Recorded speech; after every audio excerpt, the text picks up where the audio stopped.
안녕하십니까. 오늘은 11월 6일 월요일 예언적 기초에 대하여 함께 묵상하는 시간을 갖겠습니다.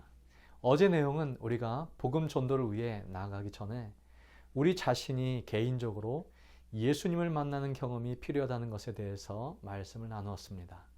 오늘은 그 예수님을 우리가 어떻게 만날 것인가에 대하여 함께 생각해 보는 시간을 갖겠습니다. 먼저 기도하겠습니다. 거룩하신 주님, 오늘 저희들 다시 한번 아침 깨워주시고 주의 말씀 앞으로 저희를 초청해 주셔서 감사합니다. 복음 전도를 위하여 우리가 준비합니다. 주를 먼저 만날 수 있는 방법을 알려주시고 그것들을 우리가 먼저 경험할 수 있도록 도와주시며 그래서 담대한 주님의 제자들로 복음 전도에 우리도 함께 동참할 수 있는 놀라운 특권을 우리가 하게 하여 주옵소서. 모든 것 주님께 의지하며 예수님의 이름으로 기도했습니다. 아멘. 먼저 성경 말씀 누가복음 24장 36절부터 49절의 말씀을 함께 보도록 하겠습니다. 36절 이 말을 할 때에 예수께서 친히 그들 가운데 서서 이르시되 너희에게 평강이 있을지어다 하시니 그들이 놀라고 무서워하여 그 보는 것을 영으로 생각하는지라. 예수께서 이르시되 어찌하여 두려워하며 어찌하여 마음에 의심이 일어나느냐. 내 손과 발을 보고 나인 줄 알라. 또 나를 만져보라. 영은 살과 뼈가 없으되 너희 보는 바와 같이 나는 있느니라. 이 말씀을 하시고 손과 발을 보이시나 그들이 너무 기쁨으로 아직도 믿지 못하고 놀랍게 여길 때에 이르시되 여기 무슨 먹을 것이 있느냐 하시니 이에 구운 생선 한 토막을 드리니 받으사 그 앞에서 잡수시더라.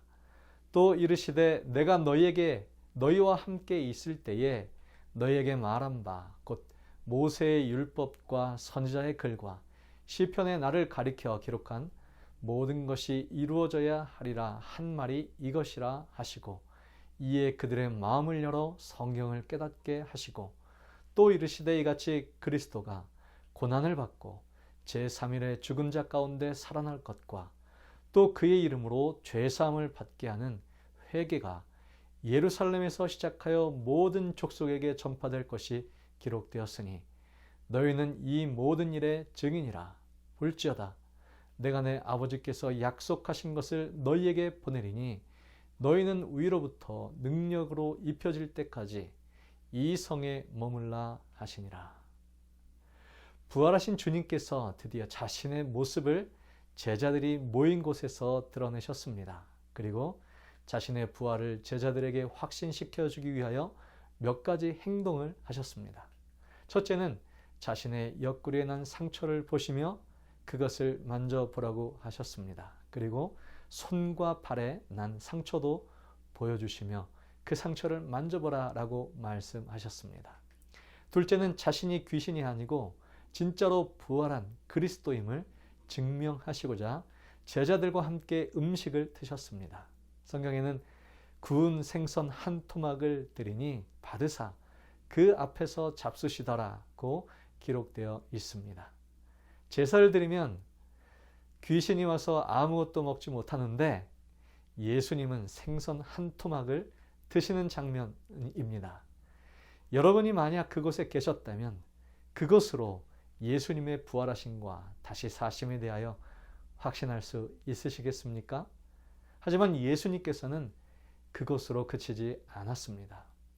44절 45절의 말씀 이번 주의 교과 기억절 말씀인데요. 또 이르시되 내가 너희와 함께 있을 때에 너희에게 말한 바 곧 모세의 율법과 선지자의 글과 시편에 나를 가리켜 기록된 모든 것이 이루어져야 하리라 한 말이 이것이니라 하시고 이에 그들의 마음을 열어 성경을 깨닫게 하셨다. 제자들이 그분의 손과 옆구리에 난 예수님의 상처를 본 것은 그분이 예수님이 맞고 그 다음에 부활한 것이 맞다는 사실에 대하여 변명할 수 없는 증거가 되었습니다. 그리고 그분이 내 눈앞에서 음식을 드시고 생선을 드시는 것을 본 것은 더더욱 확실한 제자들에게 있어서는 큰 증거였습니다. 그러나 여러분, 그것도 시간이 많이 지나고 세월이 많이 흐르면 잊혀질 수 있습니다. 우리의 믿음이 시간이 지나도 변하지 않도록 하려면, 그리고 계속해서 주님을 경험하고자 한다면 우리의 믿음은 말씀의 기초 위에 서 있어야 합니다. 그래서 예수님은 제자들이 이러한 진리를 이해할 수 있도록 이에 그들의 마음을 열어 성경을 깨닫게 하셨고, 제자들은 이 진리를 세상에 나누어야 했습니다. 예수님에 대한 우리의 경험은 그분의 초림과 재림에 이르는 역사와 사건을 가리키는 예언을 포함하여서 하나님의 말씀의 토대 없이는 지속될 수 없습니다. 이런 진리를 확고하게 이해할 때 우리는 충만한 동기를 가지고 선교를 위해 준비될 것입니다. 부활하신 예수님께서는 엠마오로 가는 두 제자와도 동행하셨을 때 마찬가지로 그들에게 자신의 모습을 드러내셨습니다. 그들은 십자가에 달리신 예수님의 모습을 보고 모든 희망이 사라진 듯 절망하며 낙담하며 자신의 집으로 돌아가고 있었습니다. 그 장면을 엘렌 화이트는 이렇게 설명하고 있죠. 그리스도께서는 성경 역사의 바로 첫 장인 모세의 글에서 시작하여 모든 성경에서 당신 자신에 대한 말씀을 설명하셨다. 만일 예수께서 먼저 자기 자신을 그들에게 알게 하셨더라면 그들은 그것으로 만족했을 것이며, 따라서 그들은 기쁨에 넘쳐서 더 이상 아무것도 갈망하지 않았을 것이다. 그러나 구약의 의식과 예언을 통하여 주신 예수님에 대한 증거를 저희가 이해할 필요가 있었다. 이 증거들 위에 저희 믿음을 세워야만 하였다. 그리스도께서는 그들을 확신시키기 위해서 기적을 행하지 아니하시고 성경 말씀을 설명하셨다. 그들은 그리스도의 죽음으로 자신의 모든 소망이 산산조각 난 것으로 생각했다. 그러나 그분은 그것이 저희 믿음을 위해서 가장 힘있는 증거라는 사실을 선지자의 글에서 보여주셨다. 그분은 저희가 지금까지 이해 못하는 그 무서운 투쟁이 이 세상의 기초가 놓이기 전에 세워진 언약의 성취라는 사실을 그들에게 보여주셨다. 예수님은 자신의 신원이나 부활의 증거를 어떤 기적이나 이적을 통하여 증명하지 않으시고 오직 제자들에게 성경의 말씀을 풀어주심을 통하여 입증하고 계셨습니다. 그때에 그 엠마오로 가는 두 제자들이 그래서 이렇게 간증하였던 것이죠. 그래서 우리에게 말씀하시고 우리에게 성경을 풀어주실 때에 우리 속에서 마음이 뜨겁지 아니하더냐. 여러분, 이 차갑고 냉랭한 시대를 우리가 살아갑니다. 예수님께서 부활하시고 승천하신 지 2000년도 더 된 그 시간이 흐른 우리는, 오늘 살아가는 우리는 어떻게 예수님을 경험하고 우리의 마음의 뜨거움을 간직할 수 있을까요? 그것은 오직 우리가 우리에게 선물로 주신 성경 말씀을 펼쳐 그 말씀을 통하여 살아계신 예수 그리스도를 만날 때입니다. 우리가 말씀을 펼쳐서 그 말씀을 묵상할 때에 그분의 모습이 우리의 마음속에 선명하게 각인될 것입니다. 말씀이 우리에게 있는 것이 얼마나 감사한 일입니까? 그 말씀을 열고 오늘도 우리가 살아계신 예수 그리스도를 만날 수 있다는 것, 그 성경을 통하여 오늘도 주님과 동행할 수 있다는 것, 그것은 오늘 우리가 누릴 수 있는 놀라운 특권이 아니겠습니까? 좀 오래전 이야기지만 북에서 넘어온 이하양 할머니의 낡은 성경 사랑 이야기를 많은 분들이 알고 계실 것입니다. 이 여인은 정든 평양에서 신앙을 이유로 쫓겨나 낯선 타양 두만강변 근처에서 살았습니다.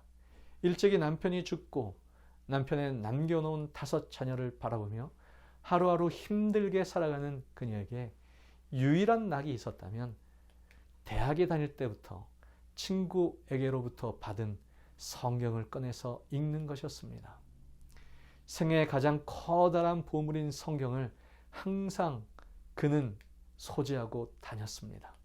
검문이 심할 때면 종이에 싸서 항아리에 담아 며칠씩 땅속에 묻어두었다가 다시 꺼내 읽던 성경이었습니다. 그러던 할머니가 그곳에서 탈북을 시도하여 중국으로 넘어가게 되었습니다. 아들과 함께 탈북을 하였는데 그 어머니는 밤마다 눈물로 잠을 이루지 못하였습니다. 이유는 성경을 가져오지 못했기 때문이었습니다. 어떤 연유였던지 그는 성경을 그곳에 가져가지 못했던 것입니다. 근데 아들은 정말 다시 가고 싶지 않았던 그 북한에 성경을 가지러 가기 위해서 다시 북한으로 가야 했습니다. 어머니를 위해서 목숨을 걸고 그 아들이 다시 갔던 것이죠. 어머니는 성경을 손에 받아들고 안심한 듯 눈에서 눈물을 계속해서 흘리셨다고 합니다. 중국에서의 생활이 이제 쫓겨 다니면서 불안한 생활이어서 가난은 피하기도 힘들고 남한으로 가면 살 수 있다는 것을 이야기를 듣고 하지만 그곳에 갈 수 있는 길은 너무 막막했습니다. 북한에서 남한에서 중국의 선교를 위해 온 사람이 북한에서 갖고 온 성경에 대한 관심을 보이면서 그 성경을 주면 한국으로 갈 수 있도록 도와주겠다라고 이야기했답니다. 그러나 그 할머니는 이렇게 이야기했습니다. 내가 한국에 못 가면 못 갔지 이 성경을 당신에게 내어줄 수는 없습니다. 그리고 내가 안식일을 지킨 안식일 교인인데 다른 교회에 갈 수 없습니다. 라고 말씀하셨다고 합니다. 한국행 약속으로 성경을 받을 수 없었음을 안 그들은 성경을 10만 원에 팔라고 제안했습니다. 그것은 중국의 인민폐로 하나로 약 1,500만 원에 상당하는 거금이었습니다. 아들도 어머니를 설득해서 그 성경을 팔고 그 돈으로 우리가 한국에 가자라고 어머니를 설득했다고 합니다. 그런데 그 어머니는 이 성경은 내가 17살 때부터 나에게 믿음을 준 성경인데 어떻게 이것을 팔 수 있겠니? 돈을 주고도 살 수 없는 것이다 라고 그 어머니는 이야기했다고 합니다. 여러분들 앞에 놓여져 있는 성경을 한번 보십시오. 오직 그 성경 때문에 오늘도 희망을 가지고 살아가는 사람들을 생각해 보십시오. 그리고 평안할 때 그 성경을 우리가 감사함으로 사랑하며 묵상하시기를 바랍니다.